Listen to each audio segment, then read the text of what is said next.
Oh, Father, tell me, do we get what we deserve? Eh bien salut à tous, aujourd'hui je vais vous faire part de mon voyage que j'ai effectué donc à Prague en République tchèque en juillet dernier. Donc je suis parti seulement 6 jours, donc c'est vrai que pour observer un pays, 6 jours c'est pas beaucoup. Cependant pour observer une capitale ça me paraît correct, hein. J'avais pu observer ça quand je suis parti en Finlande.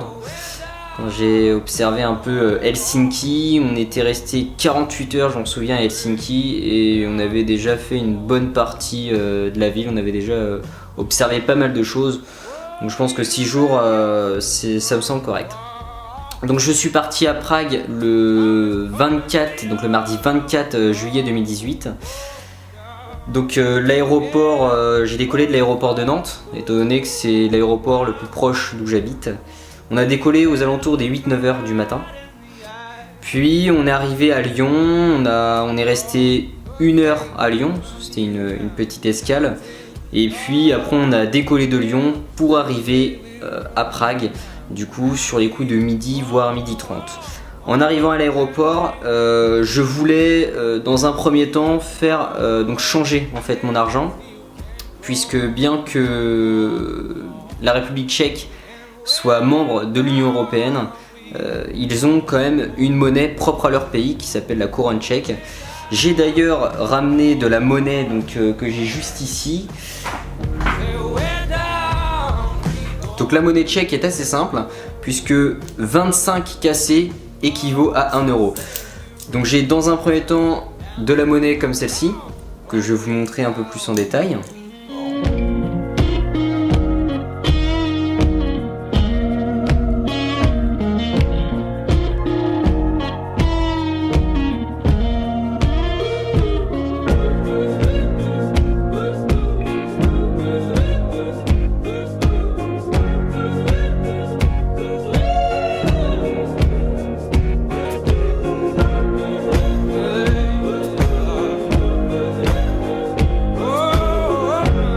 Puis on a les billets, donc on a le billet de 100, donc 100 KC qui équivaut bien sûr à 4 euros. On a le billet de 200, donc celui-ci équivaut à 8 euros. Et le billet de 500 qui équivaut à 20 euros. Je n'ai pas ramené de billet de 1000 KC. Donc un billet de 1000 KC qui équivaut à 40 euros, étant donné que j'en ai eu besoin l'avant-dernier jour en fait, la veille, parce que j'ai dû payer un taxi, mais ça je vous expliquerai ça un peu tout à l'heure. J'avais prévu d'en ramener un, seulement je n'ai pas pu. Une fois la monnaie en poche, j'ai acheté en fait un petit ticket pour les transports en commun en fait. Donc j'avais pris des tickets, parce que j'en ai plusieurs, j'avais pris des tickets donc sur 3 jours. 3 jours, donc j'en ai pris 2 sur 3 jours. Et puis ça c'était pour un autre transport en commun, je reviendrai dessus tout à l'heure. C'était en relation avec le zoo. Ensuite j'ai pris un taxi qui m'a amené en fait directement à l'appartement dans lequel j'ai pu déposer mes affaires pour par la suite observer la ville, étant donné que j'avais quand même toute l'après-midi devant moi pour me faire un premier aperçu de cette ville. Donc je suis arrivé à Prague 8, donc c'est sur la périphérie en fait de la ville de Prague. C'était dans des sortes de banlieues en fait, mais des banlieues très calmes, hein. C'est vrai que j'étais assez étonné, il n'y avait pas un bruit le soir, même la circulation routière, on n'entendait pratiquement plus rien sur les coups de 9h, voire 10h. Donc c'est vrai que j'étais assez étonné et agréablement surpris du calme en fait dans lequel je me situais. Donc j'ai déposé mes affaires dans l'appartement et puis je suis allé du coup dans la ville. Donc la ville de Prague, donc un peu moderne en quelque sorte, hein, la ville la plus récente, et puis peut-être la plus fréquentée aussi. C'est pourquoi j'ai pris un bus en fait, d'où les tickets de transport en commun donc qui s'appliquent sur les bus, sur les trams, etc. Donc j'ai pris le bus pour donc celui-ci m'a amené à une bouche de métro. Donc la bouche de métro s'appelait Kobylisy. C'est vrai qu'elle n'est pas mentionnée sur la carte que j'ai ici. Elle est juste un peu au-dessus. Et donc du coup de cette bouche de métro, ça m'a amené à Muséum. Donc en fait Muséum c'est un lieu, donc c'est une place en quelque sorte, très touristique. Donc, comme son nom l'indique, il y a un musée. Malheureusement, je n'ai pas pu visiter ce musée étant donné qu'il était en rénovation ou restauration peut-être. Et en fait, Muséum, c'est l'intersection de deux lignes de métro. Donc la voie C avec la voie A, si je me souviens bien. Donc la verte avec la rouge. Donc Muséum, ça se situe à peu près ici, comme vous pouvez le voir. Et puis donc du coup de Muséum, j'ai commencé à visiter. Donc il y avait beaucoup de petits commerces qui vendaient des porte-clés, tout ça, donc un peu les quartiers touristiques de Prague. J'ai repéré également un bureau de change, puisque dans l'allée centrale, on a observé 3 bureaux de change, donc pour changer notre argent, et notamment 2 pas très réglo selon moi, puisqu'ils prenaient 25% de notre monnaie pour pouvoir faire le change. Donc ce qui fait que sur 100 €, eh bien, ils nous prenaient 25 €. Ce qui fait quand même beaucoup, je pense. C'est pour ça que j'ai essayé de chercher un peu plus loin. Et j'ai trouvé un bureau de change où ils prennent 0% de commission. Donc ce qui fait que 25 KC équivaut bien à 1 € à peu près, bien sûr, c'est une moyenne. Et ils ne prenaient pas de commission, donc 0% pour le taux de commission. Donc c'était beaucoup mieux. Il faut d'ailleurs se méfier si jamais certains d'entre vous souhaitent partir à Prague pour faire un court séjour. Il faut se méfier en fait des endroits, puisque il y a beaucoup de touristes qui se sont fait arnaquer sur la monnaie, puisque les bureaux de change prenaient une grosse commission. Comme je viens de vous le dire, il y avait des petits commerces qui vendaient des porte-clés, donc des petits souvenirs de Prague. Et aussi des commerces qui étaient un peu en lien avec les commerces qu'on a l'habitude de voir sur le territoire français, donc comme par exemple des commerces de prêt-à-porter ou autre chose. Donc il y avait des marques qu'on reconnaissait, comme par exemple Nike, Adidas, tout ça. En termes de prix, c'était comme en France, hein, sur les vêtements, sur la marque. Par contre, sur le coût de la vie, je fais notamment référence au fast-food, puisque pour ma part ça a été le cas. Quand je vais déjeuner ou dîner dans un McDo, donc en France, j'en ai à peu près pour 8 à 9 € pour une personne, tandis que là-bas c'est moitié moins cher, on en a pour 4 € par personne, soit 8 € à 2. Donc sur cet aspect-là, c'est vrai que c'est avantageux. Par contre, sur les vêtements de marque comme Nike, Adidas, c'est les mêmes prix. Le deuxième jour, je souhaitais visiter la vieille ville, ça faisait partie de mes objectifs principaux. Donc je suis allé dans la vieille ville, donc qui est un peu plus au nord de Muséum, donc c'est à ce niveau-là. Donc j'étais très content d'avoir mis les pieds dans la vieille ville. Déjà sur le point de vue culturel, dans le sens où l'architecture des bâtiments était et est toujours assez stupéfiante, hein, selon moi. J'étais très content. C'est très touristique aussi, donc l'avantage c'est qu'on peut faire pas mal de choses. Je voyais, on pouvait, donc moi je ne l'ai pas fait, mais on pouvait, les touristes peuvent faire un tour en voiture. Donc en fait c'est des anciennes voitures, c'est dans les premières voitures, donc c'est vrai que dans l'histoire de l'automobile c'est des voitures qui sont assez anciennes, donc des voitures un peu de collection, faire un petit tour de la ville. On avait aussi des balades en calèche, donc avec les chevaux, donc c'était assez intéressant. Donc j'ai observé la vieille ville le mercredi 25 octobre, donc c'était en plein jour, et j'y suis retourné le samedi, donc la nuit. Et clairement c'est un endroit qui vaut le détour, étant donné que c'est très joli, que ce soit de journée ou encore de nuit. Tout autour de la vieille ville, il y a aussi différents quartiers, différentes petites ruelles qui sont bourrées d'histoire. C'est ça que j'ai bien aimé en fait dans la découverte de cette ville, c'est que c'est très culturel, il y a aussi beaucoup d'œuvres artistiques et c'est réputé aussi pour son histoire. C'est vrai que Prague c'était très intéressant sur ce point de vue là, c'est que c'est une ville qui est bourrée d'histoire, que ce soit dans les ruelles de Prague mais aussi sur la rivière Vltava, et je reviendrai dessus bien sûr tout à l'heure.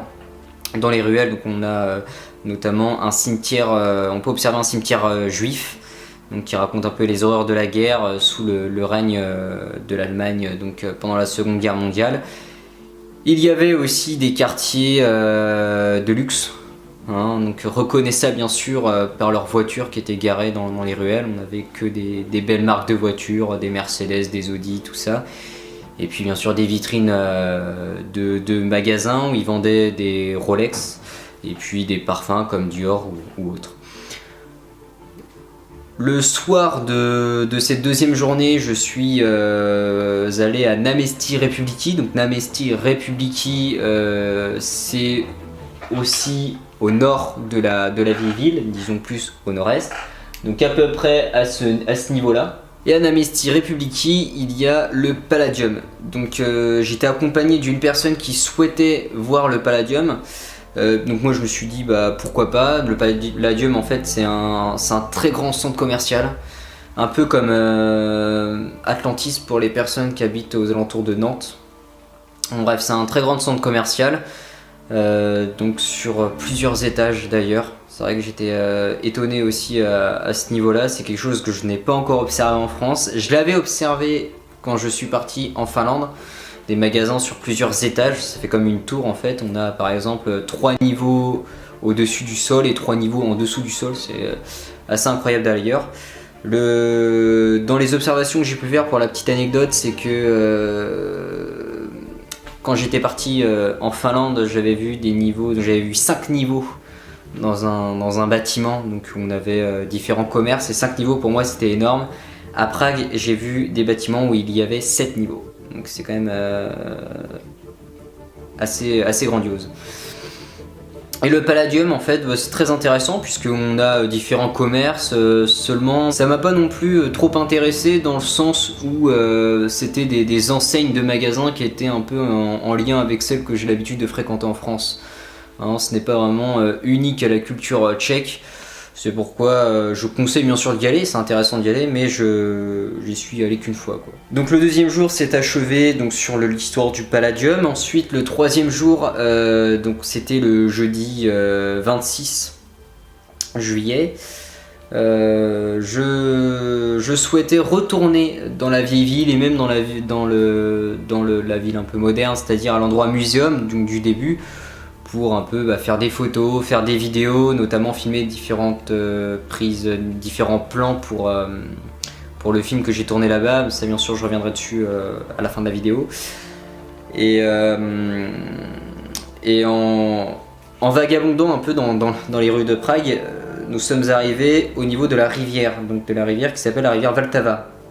Donc une rivière aussi qui est un endroit qui est bourré d'histoire et qui est très intéressant. Donc, la rivière qui fait qui passe une bonne partie le long de Prague, et en fait en arrivant près d'un ponton, on a vu qu'on pouvait bénéficier d'un petit tour sur la rivière Vltava, et c'était pas excessif au niveau des prix. C'est vrai que c'était assez intéressant, c'est à la portée de beaucoup de personnes, c'est vrai que c'est pas très cher, et j'étais quand même assez content de naviguer sur la rivière Vltava, puisque je trouve ça intéressant d'observer la ville sous un autre angle de vue. Donc du coup on a pris un petit bateau en fait, qui nous a amené à un bateau un petit peu plus important. Donc de ce bateau là en fait on nous a donné des écouteurs qu'on pouvait brancher une sorte de petite boîte dans laquelle on avait une piste audio qu'on pouvait écouter lors de notre petit tour sur la rivière. Donc cette piste audio, alors ça c'est vrai que j'étais très agréablement surpris, c'est que il y avait pratiquement toutes les langues qu'on souhaitait écouter. Donc moi bien entendu, étant donné que je ne suis pas encore totalement bilingue, j'ai choisi la version française. Et c'était très intéressant puisque lors de notre petit tour, ça racontait les différentes époques que Prague a connues, comment elle a évolué, les petites péripéties qui se sont déroulées dans la ville, en fonction des endroits où on se situait d'un bord de la rivière ou de l'autre côté de la rivière. Donc c'est vrai que j'étais assez satisfait de ce petit détour. Donc c'est quand même un petit tour qui a duré une bonne heure, voire 1h30. Mais si jamais vous avez l'opportunité de faire ce tour-là, donc à Prague, je vous conseille. C'est vrai que ça permet de voir la ville, l'architecture, tout ça. Puis ça permet aussi de se reposer, de voir la ville sous un autre angle de vue, avant de reprendre la marche. À la fin de notre petit tour, le bateau a accosté à côté du pont Charles, donc le pont le plus touristique de Prague. et c'est un endroit qui vaut aussi le détour. C'est un endroit qui est très joli à regarder et qui est aussi bourré d'histoire.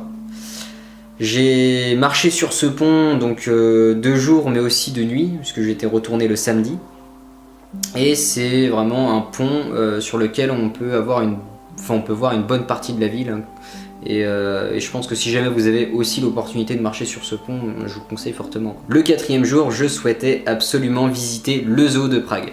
Donc de préférence, j'y suis allé le matin afin de voir le plus possible d'animaux. Parce que l'après-midi, il allait faire beaucoup plus chaud. Donc j'y suis allé à l'ouverture donc à 9h. Donc d'ailleurs une ouverture très ponctuelle. J'étais assez satisfait à ce niveau-là. Le tarif n'était pas excessif non plus. C'est vrai qu'à ce niveau-là, les prix étaient assez bas quand on les compare avec ceux de la France. Et en fait, le zoo était très grand. Au début, je m'en étais pas trop rendu compte en fait, puisque pour moi, un zoo, quand je visitais des parcs zoologiques en France, on mettait à peu près 2 à 3 heures pour faire le tour du zoo tranquillement. Là, on a marché pendant 6 heures et on a fait que les 3/4 du zoo. Pour vous dire comment il était grand. Et j'étais très surpris et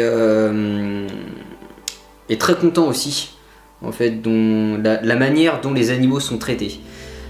Dans le sens où on avait beaucoup d'informations au sujet des animaux et puis de la maintenance du zoo.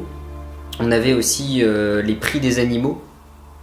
C'est vrai qu'on nous affichait les prix des animaux et quand on observait la cage, ou l'enclos dans lequel l'animal se situait, la grandeur de la cage ainsi que l'aménagement qui était, et qu'on le comparait avec le prix de l'animal, eh bien on voit bien qu'en fait l'aspect économique passe en deuxième position, quoi. Et c'est vrai que j'étais content en fait du comportement ainsi que de la mentalité que je suppose le zoo de Prague a, puisque c'est vrai que les animaux sont élevés dans des conditions qui selon moi sont très bonnes, très correctes. Et puis les espaces sont très grands. Donc, quand j'ai comparé le zoo avec celui que j'ai déjà observé en France, c'est vrai qu'à ce niveau-là j'étais très reconnaissant pour le zoo de Prague en fait. Comme je viens de vous le dire, il était si grand que je n'ai pas pu visiter tout le zoo, j'ai fait seulement les 3/4 et je regrette pas, puisque au final je sais qu'au fond ça aurait toujours confirmé mon opinion que j'ai aujourd'hui, c'est-à-dire que voilà, je pense que c'est un zoo qui est très grand, qui prend soin de leurs animaux et c'est superbe, quoi. Et le zoo était si grand, donc pour vous donner une ordre d'idée, c'est qu'à l'intérieur il y avait une sorte de téléphérique et on devait payer un petit ticket comme ça. C'était pas excessif, hein, ça coûtait 1 € le ticket et on a repayé 1 € pour la descente en fait. Donc, parce qu'en fait le zoo est construit sur une sorte de colline à un moment donné, et pour pouvoir se rendre en haut ou alors en bas, eh bien on a une sorte de télésiège, on peut appeler ça comme ça, ce qui nous permet de couper un peu ce trajet au lieu de faire le tour à pied. Et heureusement que ça existe, puisque vu comment il est grand, on n'aurait pas pu non plus tout voir si on devait marcher tout le tour du zoo, quoi. Donc une fois la visite du zoo terminée, j'ai décidé de retourner à l'appartement pour me reposer un peu et puis pour manger, puisque je n'avais pas mangé. C'est vrai que je marchais depuis 9h du matin, j'avais un peu mal aux jambes, je vous l'avoue, et il fallait que je me repose une petite heure ou deux. Sur les coups de 17-18h, je suis retourné en ville afin d'observer ces dernières sous un autre angle de vue. Donc j'ai traversé la rivière Vltava et je suis monté dans une tour. Alors je pense qu'on voit la tour sur une de mes photos, je crois qu'elle elle doit être par là, je la vois.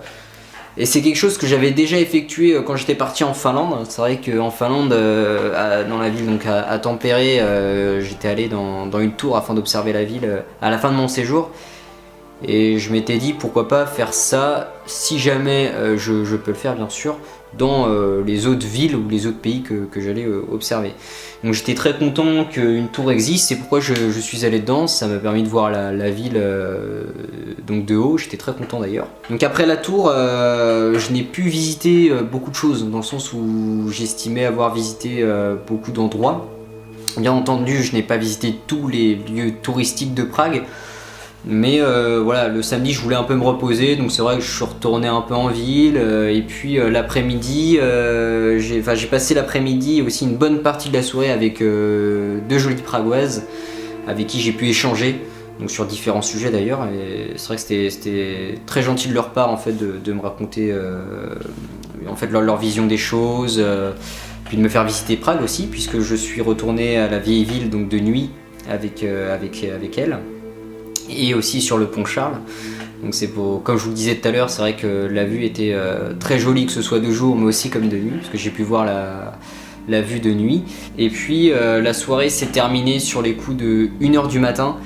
Malheureusement il n'y avait plus de métro ni de bus, parce que si je me souviens bien, le dernier métro devait passer sur les coups de minuit 40 je crois. Donc à 1h du matin j'ai dû appeler un taxi pour pouvoir rentrer à mon appartement pour m'y reposer, puisque c'était la veille de mon départ. Et malheureusement j'ai dû casser mon billet de 1000. J'étais assez déçu d'ailleurs, puisque je voulais le ramener ici pour vous le montrer, mais bon, c'est pas grave, quand je retournerai à Prague, puisque je compte y retourner un jour pour visiter autre chose, les autres endroits que je n'ai pas visités, j'en ramènerai sûrement un. Donc je suis rentré à l'appartement, et puis le lendemain, donc le dimanche, j'ai refait ma valise pour pouvoir revenir en France, et j'ai pris l'avion sur les coups de 17-18 heures, et puis voilà à peu près la fin de mon séjour, comment ça s'est déroulé. Donc j'étais très content de mon séjour, puisque c'est vrai qu'on a eu beau temps, donc ça m'a permis de voir pas mal de choses, d'être en plein air. C'est vrai que s'il pleuvait, ça allait être moins intéressant. Quand j'étais parti en Finlande, c'est vrai que j'étais parti dans les mois les plus froids de l'année, mais on avait quand même eu beau. Donc c'est vrai que quand on voyage, c'est un peu un avantage. Malheureusement, la météo, on peut pas trop le prédire, mais c'est toujours plus agréable quand il fait beau.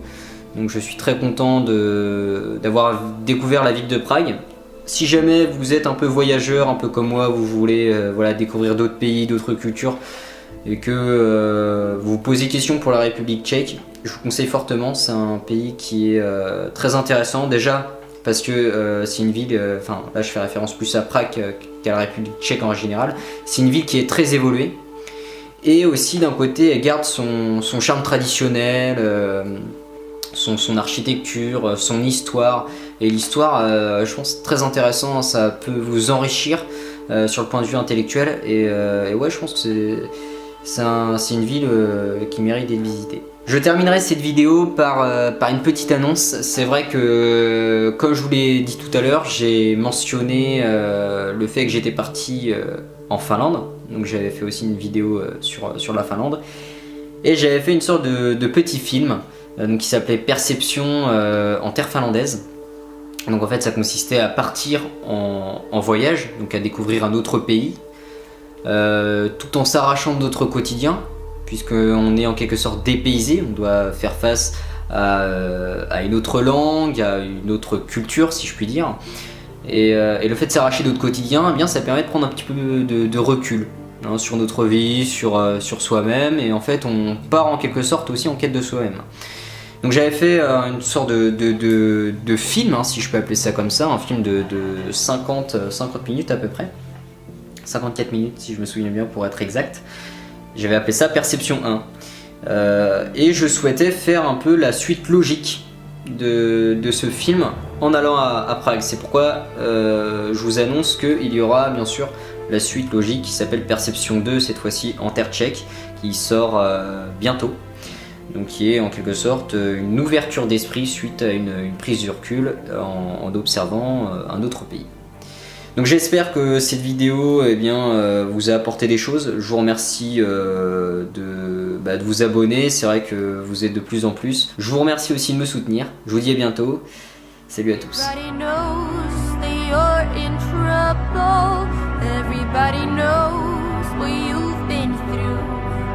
From the bloody cross on top of Calvary to the beach of Malibu, everybody knows it's coming apart.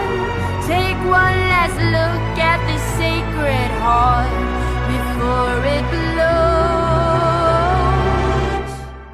Everybody knows.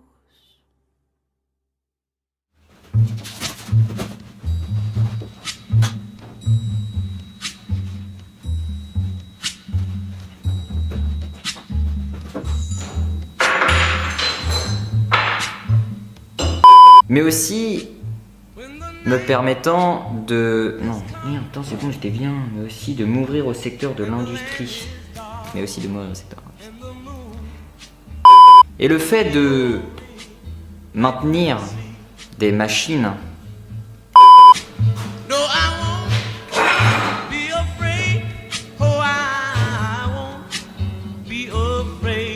et le fait de réaliser la maintenance sur des systèmes de production, que ce soit automatisé ou non,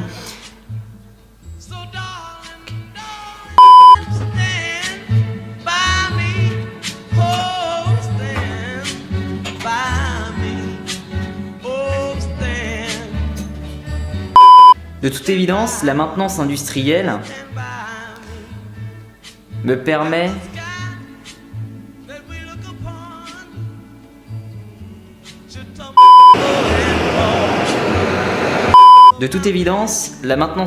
me permet de voir large dans cet environnement non coutumier.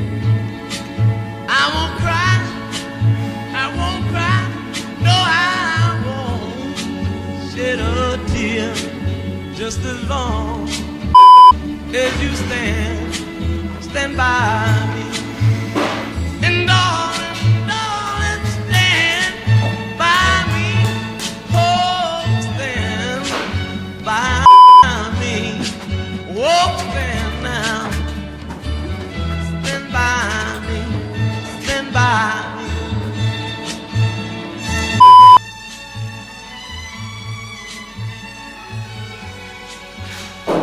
Ouais. Y'a pas de problème.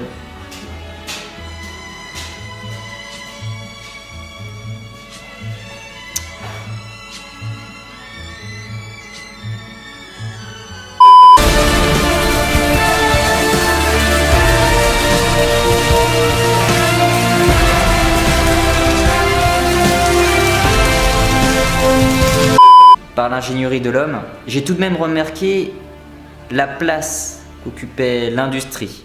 Merde. Ouais, c'est bon, c'est réparé. C'est réparé, c'est réparé. Bon, c'est réparé, réparé. Stand by me. Stand by me.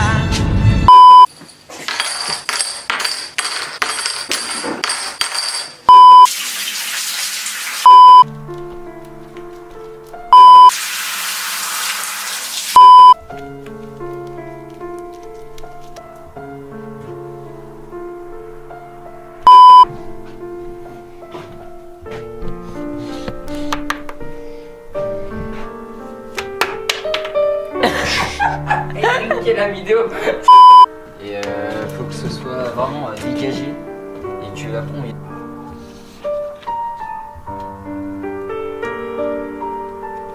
Ce jeune maghrébin. Non mais en vrai ça donne ça, c'est plus beau. T'aimes bien ou pas l'idée? Oui. J'ai une idée, genre on prend toi en photo à commencer à peindre.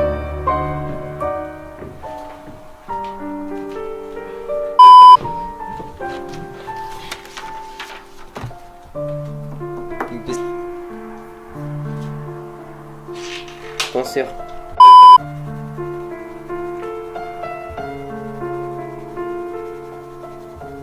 Ouais, franchement.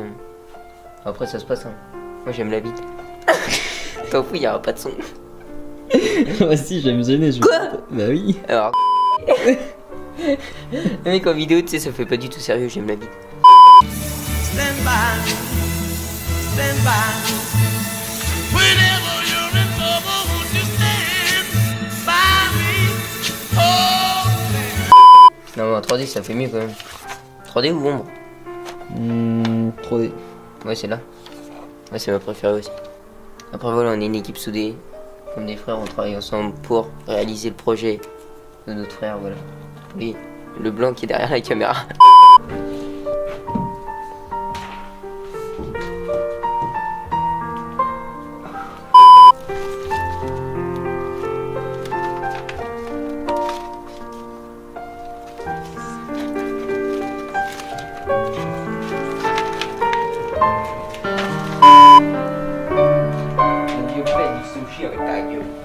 Voilà, c'est tout ce que je sais faire. Et ça c'était pour vous les abonnés.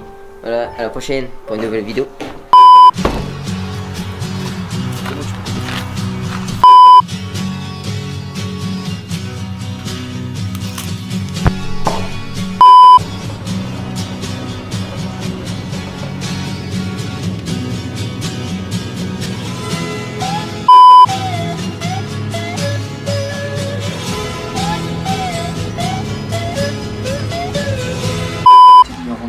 Après tu filmes la pièce, tu te recules et tu filmes la salle de bain, d'accord? Ouais, d'accord. Sûr, t'as compris? Parti.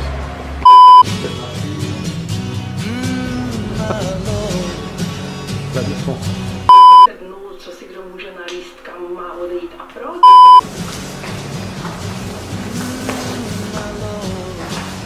Il va falloir casser la gueule. Really wanna see you. Really wanna be with you. Really wanna see you, Lord, but it's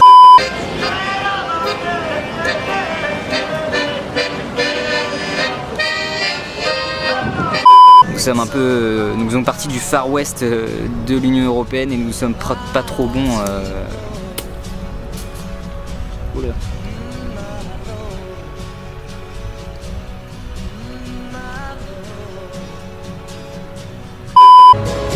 really wanna go with you. Really wanna show you love, but it won't take my sweet Lord.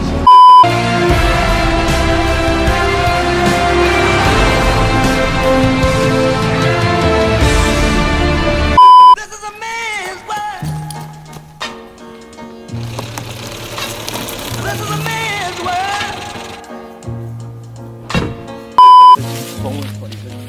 But it wouldn't be nothing, nothing without a woman or a girl.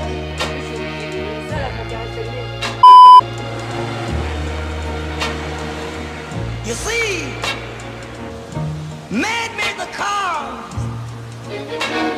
On vient d'installer la caméra là mon pote. Pourvu qu'il roule pas dessus ou qu'il casse pas. Et juste là.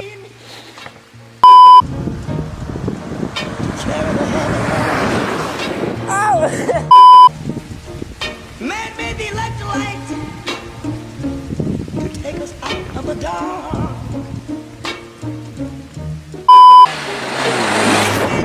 Lord for the waters,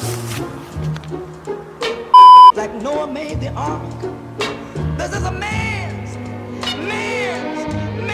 world, but it wouldn't be nothing.